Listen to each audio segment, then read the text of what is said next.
Hi, it's Pastor Paul L. Anderson here at the Fountain of Raleigh Fellowship, where we believe God's blessings never stop flowing. Oh, today is Worshipful Wednesday. It's that day right in the middle of the week. You ought to thank God for the powerful and the wonderful things He's done and is doing in all of our lives, because God has a great blessing in store for you. Today, I invite you to look with me at Luke's Gospel, the first chapter, verses 5 through 17.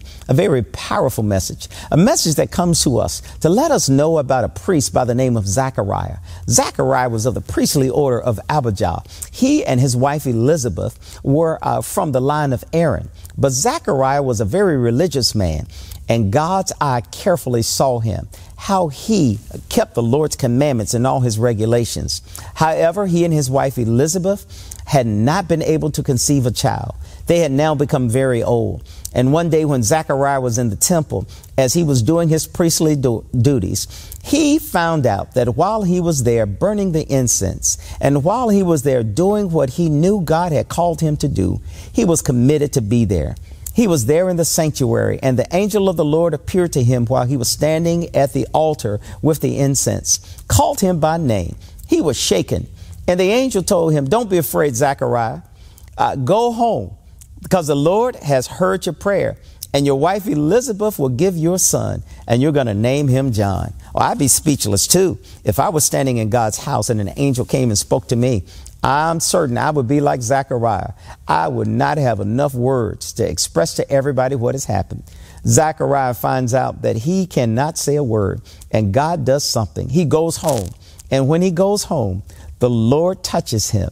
He says that you and your wife are going to have a child, and this child will never drink anything alcoholic, and he will be filled with the Spirit even before his birth. Oh, this text is so powerful because it lets us see that this is nothing more than a prophecy. This is the message to let us know that John the Baptizer is now about to be conceived. God always has a blessing if you and I will just wait.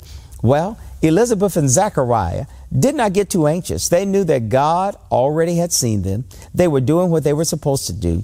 God gave them what they had always wanted, a child. It's amazing how sometimes you and I, we get too frantic. We find ourselves beginning to fret because we haven't received what we thought God had in store for us.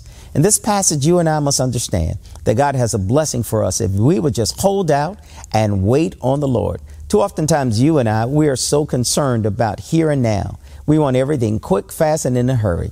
But God tells them, in due season, you shall reap if you faint not.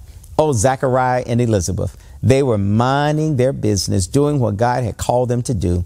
And the Lord said, "I have seen you, and I'm going to use you." Well, I think you and I can understand the rest of the story as it will unfold in the days to come, that this man, John, the child that they're about to give birth to, he's going to be the forerunner of Christ. He's going to tell everybody, "Come and meet a man named Jesus. I'm only here to tell you about him."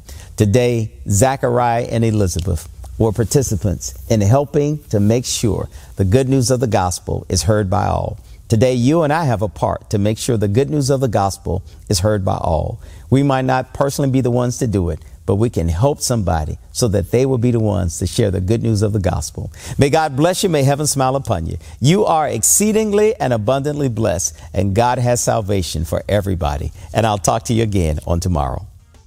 To sow a seed to the Fountain of Raleigh Fellowship, visit our newly redesigned website, thefountainofraleigh.org, and select Sow a Seed from the homepage. Also, giving has been made easier with the new Fountain of Raleigh app, available now in the Apple App Store and Google Play Store. Download today, select Giving from the main menu, and then follow the directions to complete your giving through Subsplash. Thank you so very much for all of your gifts and donations that you've given to the Fountain of Raleigh Fellowship. We thank you for what you've done in the past, what you're currently doing, and what you will do in the future. Your gifts and donations helps us to spread the gospel of Jesus Christ, not only locally, but throughout the world. Thank you again for your gifts, and may God continue to richly bless you. It is here at the Fountain that we believe that we are exceedingly and abundantly blessed, and may you receive those blessings that God has in store for you.